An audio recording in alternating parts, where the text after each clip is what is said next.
안녕하세요. 현수의 재테크입니다. 패시브 ETF가 지수를 그대로 따라가는 상품이라면 액티브 ETF는 펀드 매니저가 직접 종목을 고르고 비중을 조절해서 시장보다 높은 수익, 알파를 추구하는 상품입니다. 최근 이 액티브 ETF의 성장세가 눈에 띕니다. 2019년 말부터 2025년 5월까지 글로벌 액티브 ETF 시장 규모는 무려 773%나 증가하며 폭발적인 성장세를 보였죠. 물론 아직 패시브에 비하면 아주 적은 비중을 차지하고 있지만요. 이런 글로벌 트렌드에 발맞춰서 국내 시장에서도 액티브 ETF가 성공적으로 안착하며 빠르게 성장하고 있습니다.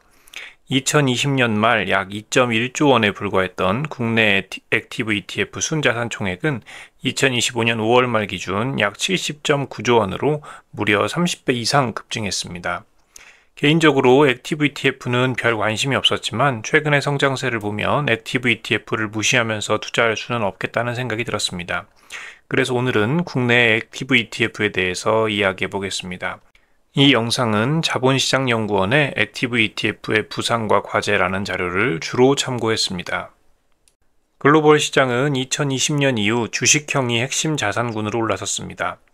2025년 5월 말 기준 미국 액티브 ETF의 62%가 주식형일 정도로 주식시장의 초과 수익을 노리는 투자가 대세입니다. 반면 국내 액티브 ETF 시장의 75.8%는 채권형 및 채권혼합 파생형, 주로 단기 금리형이 차지하고 있습니다. 국내 액티브 ETF 주식형 ETF의 비중은 전체 액티브 ETF 시장의 9%, 전체 주식형 ETF 시장 내에서도 6%에 불과합니다. 즉, 글로벌 트렌드와 달리 국내에서는 아직 주식형이 주류가 아닌 것이죠. 그렇다면 왜 이런 차이가 발생하는 걸까요? 한국의 규제상 패시브 ETF는 추종지수와 상관계수 0.9 이상을 맞춰야 하고 액티브 ETF는 0.7 이상을 맞춰야 합니다. 그런데 채권의 경우 채권 지수의 일일 변동성이 낮아서 상관계수 0.9 이상을 맞추기가 어렵습니다. 또한 채권 시장은 주식 시장 대비 시장의 효율성이 부족해서 액티브하게 개입해서 성과를 올릴 수 있는 여지가 많다고 하네요.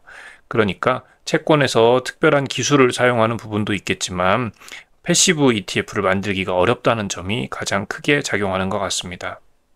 국내 액티브 ETF의 유형에 대해서도 한번 보겠습니다. 미국은 전통적인 초과 수익 추구, 그러니까 알파 시킹 전략이 71.7%로 가장 많고 커버드 콜 등 옵션을 활용한 위험 관리 및 인컴 창출 전략이 21.2%로 그 뒤를 잇습니다.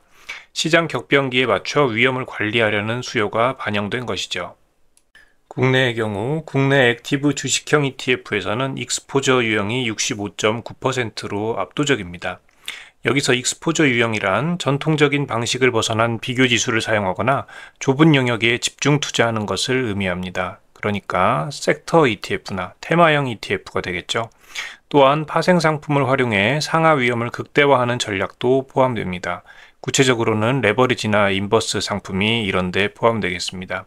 또 특정 종목 연계형 상품 등이 이 유형에 속하게 됩니다.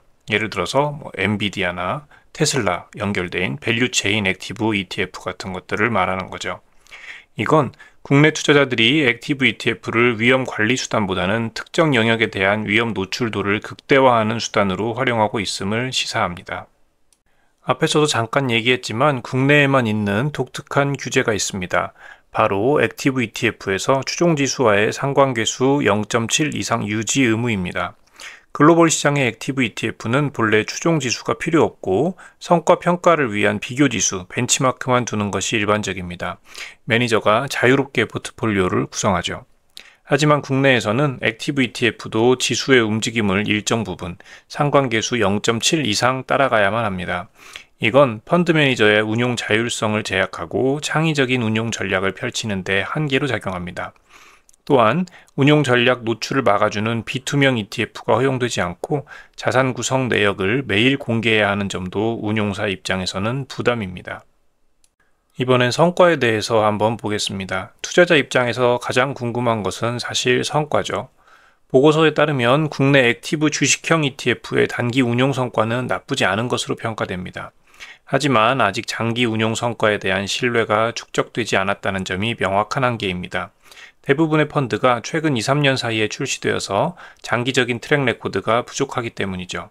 다만 얼마나 적극적으로 운용하는가를 보여주는 추적 오차율은 매우 높게 나타납니다. 액티브 주식형 ETF의 2025년 5월 말 기준 평균 추적 오차율은 9.9%인 반면 패시브 주식형 ETF의 평균 추적 오차율은 1.32%입니다. 이것을 보면 상관계수 규제라는 제약하에서 운용사들이 초과 성과를 내기 위해서 패시브 ETF와는 비교할 수 없을 만큼 적극적으로 운용하고 있다는 것을 보여줍니다. 특히 위험 노출도가 높은 익스포저 유형의 추적 오차율이 11.05%로 가장 높았습니다. 추적 오차에 대해서 이야기하자면 ETF 운용이 기초지수와 비교했을 때 얼마나 차이가 많이 나는지를 보여주는 겁니다. 상관계수 0.7 제한이 있으니까 0.7 제한을 지키는 선에서는 최대한 많이 차이를 둬서 기초지수보다 더 높은 성과를 내기 위해서 펀드 매니저들이 노력한다고 보면 되겠죠.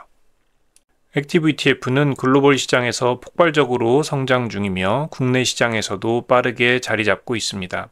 국내 액티브 ETF 시장의 성장은 분명 긍정적입니다.